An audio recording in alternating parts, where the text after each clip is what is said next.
Mpenzi subscriber, karibu tena kwa hii channel yako ya Jeshi la Mtu Mmoja, The One Man Army TV. Asante sana kwa kuwa nami. Mpenzi subscriber, asiyekubali sio mshindani. Asiyekubali sio mshindani. Wahenga ama Waswahili ama watu wetu wa kale walizungumza na wakatukujia na hii msamiati, msemo usemao asiyekubali sio mshindani. Penzi subscriber, kumbuka nilioambia ya kwamba Mrusi kwa hii vita yake na Ukraine, Mrusi harudi nyuma. Mrusi harudi nyuma, yake ni mbele, na Mrusi asalimu amri hivi. Kumbuka Mrusi alipigwa na nchi zaidi ya 50.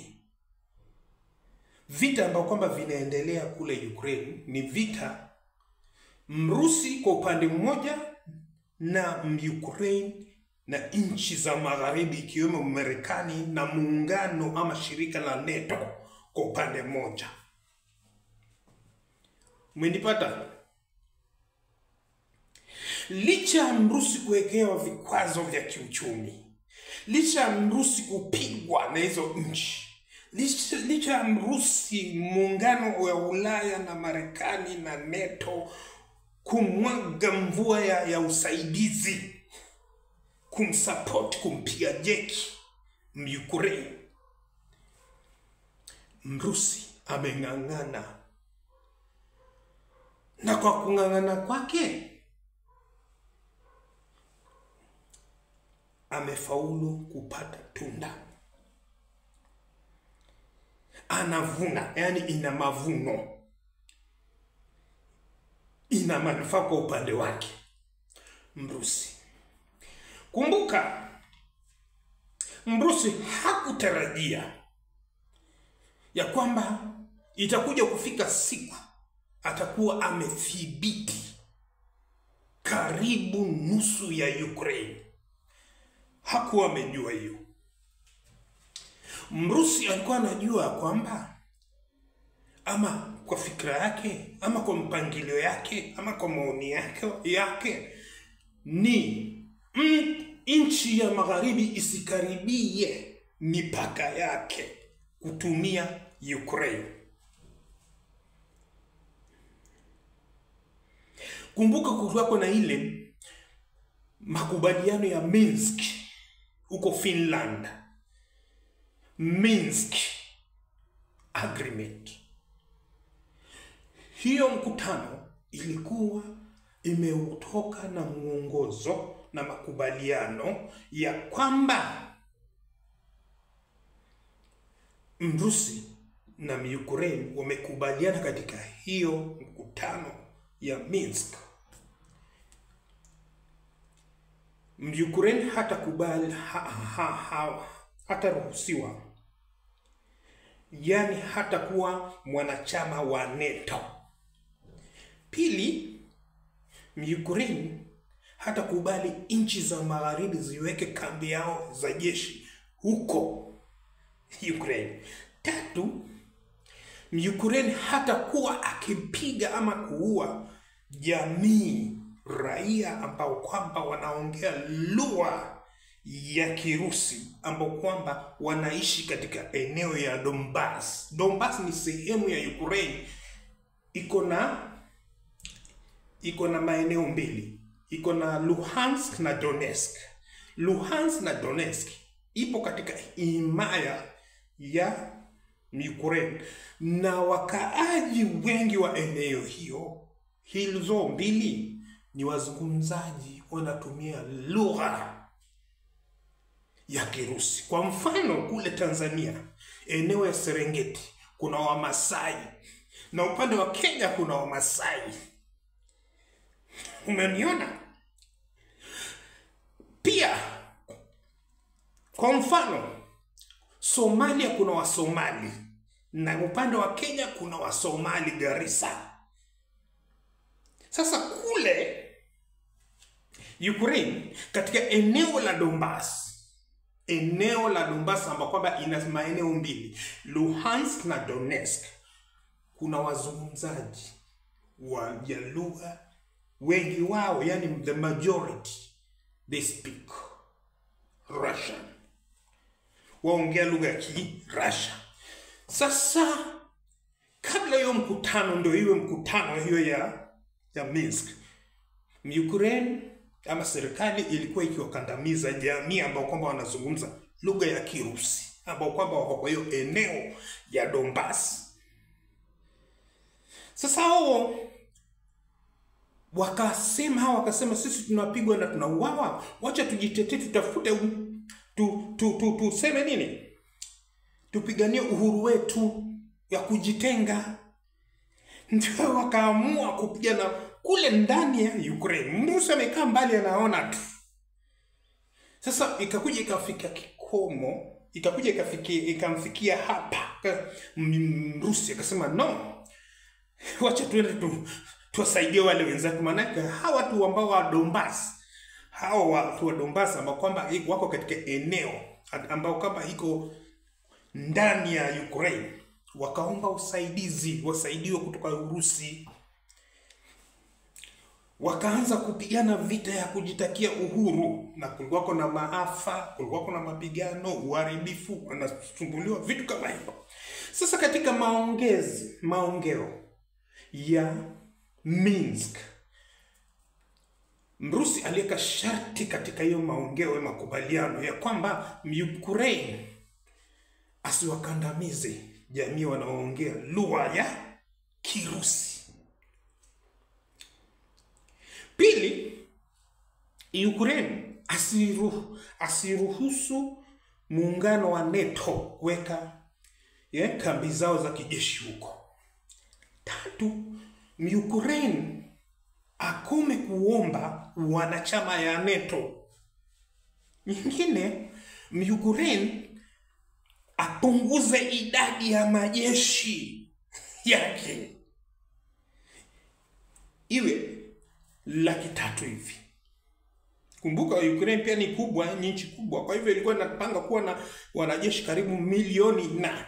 Sasa Mrusi akasema no, hiyo tutakubaliana. Ingine ni kutoruhusu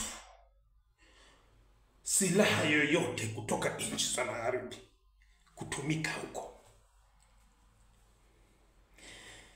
Makubaliano hayo kwa upande wa Ukraine, vile Mrusi anavyosema, Ukraine hakuyatimiza, kaja akayavunja, akakubaliana, akaungana na NATO, anataka kuungana na NATO, ametuma wanachama, amewaleta nchi za European za Ulaya wa huko, Marekani wako huko, watu wote wako huko, wanaanza kumpiga Mrusi. Na vile vile wale wanaongea lugha ya Kirusi kule ndani ya Ukraine wakawa wanapigwa na kuuawa.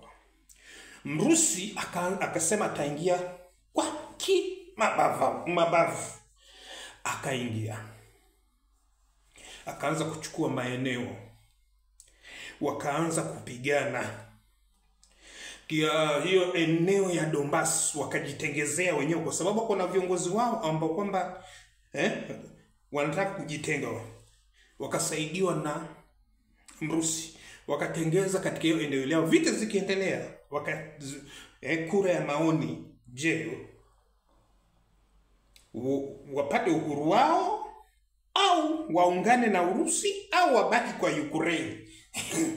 Sasa wengi wao katika hiyo kura maoni, na vita vikiendelea upande ule mwingine, maana yake vita vikiendelea upande wa chini kule, wengi wao wakasema wanataka kuwa kujitenga, sehemu yao iwe upande wa Urusi. Sasa Urusi kapata nguvu hapo. Hao jamaa wa Donetsk Republic ambao kwamba freedom fighters wakaungana na Russia ama Mrusi kuendeleza vita. Ushaona hapo? Sasa hizo vita vikao vimeendelea sasa ni karibu miaka 4 mpaka sasa.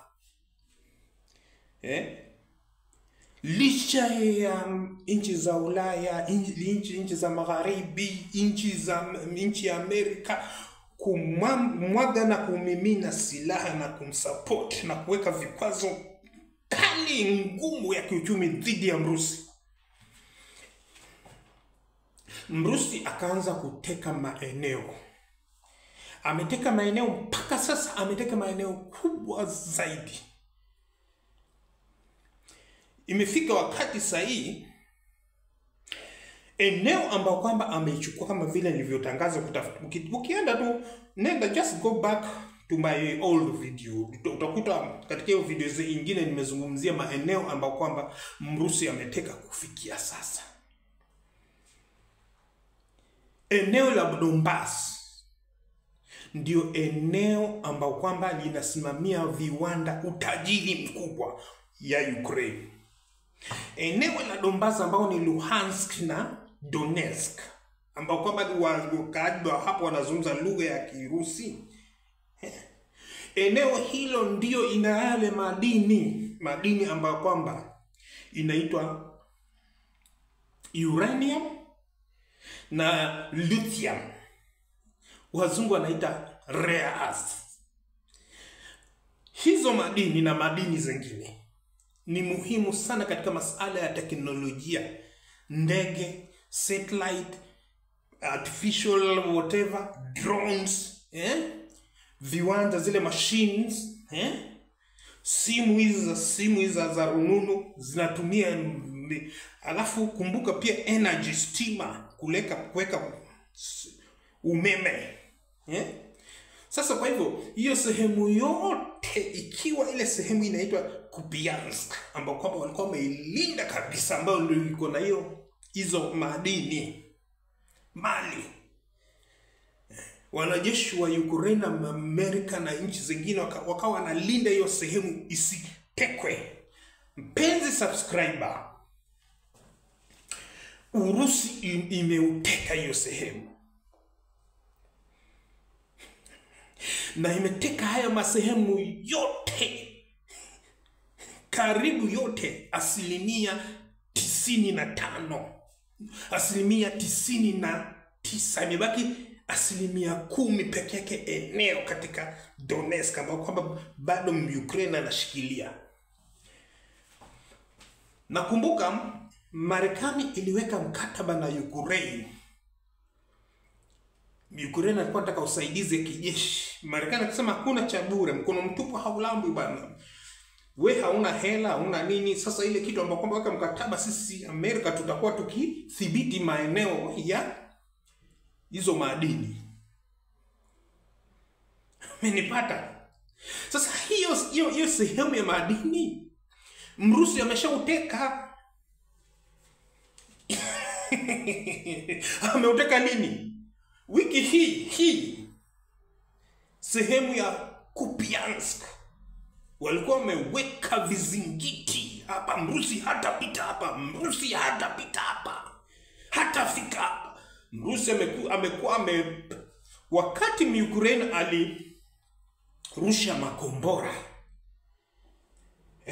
makombora kule Urusi, ikagonga viwanda vya kusafisha mafuta, yani refinery na nini, ikaweka uharibifu mkubwa. Ikawa ni kama kumpiga nyuki farasi ama punda. Putin aliingiwa na wazima, akasema sasa kunuke, kitambaye, twende.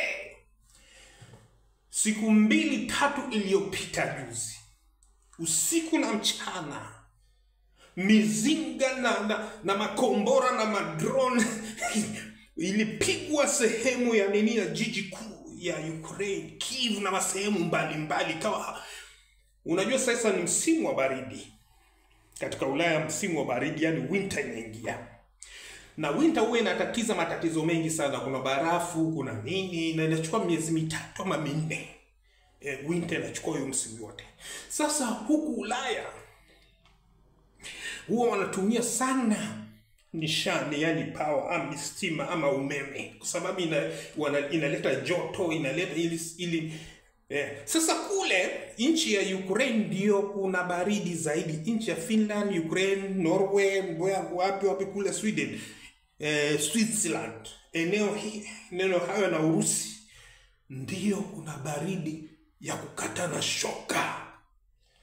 Sasa kama hakuna stima, kama hakuna nini, wajua Mrusi alipiga mastima, alipiga mashini, yani viwanda vya kutengeza mafuta, kutengeza umeme, ya kufanya nini ili kuisambaratisha, ili ifanye Ukraine ainue mkono.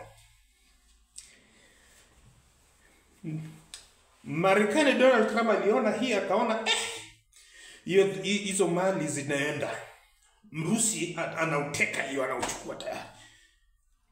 Penzi subscriber, Donald Trump ameongea na Putin. Alipoongea na Putin, wakakubaliana kuwepo na kusitishaji wa mapigano. Wakatengeza yani maono 20, yani 20 recommendations, ambapo kwamba lazima Ukraine ayakubali, ikiwemo kusalimisha Donbas, ikiwemo kutoleta wanajeshi, ikiwemo nini, ikawa haya makubaliano imempendelea Putin Mrusi. Donald Trump anasema kama hautakubali haya, ujua kwamba Mrusi atachukua kila kitu na atachukua hata nchi. Kwa hivyo ni yako na kupatia mpaka wiki moja, kutoka Jumatano iliyopita hii mpaka Jumatano ya wiki inayokuja, wiki moja. Marekani imempa Zelensky wiki moja, makataa ya wiki moja. Ikipita hiyo basi Ukraine itakuwa imefanya nini? Imeenda. Hivi ndio Donald Trump amemwambia Zelensky na kambwaga mapendekezo. Maneno haya watu wa viongozi wa Ulaya wataki kusikia, maneno wanajua ukiona mwenzako yanyolewa chapu kitie maji, wanasema sasa huyo akishapokonywa hiyo nchi na akapigwa, sisi pia naye tutakuja kupigwa. Sasa kuna mjadala mkubwa zaidi sana huku Ulaya kuhusiana na hayo. Penzi subscriber, bwaga comment. Je, unamuona Mrusi ana kipaumbele katika vita hivyo vya Ukraine na Urusi, au Putin anashinda? Jibu swali kivyako. Haya mapendekezo yangu, wewe pia na maoni yako pia na ukitoa si mbaya. Mimi ni The One Man Army TV. Tukutane katika video nyingine.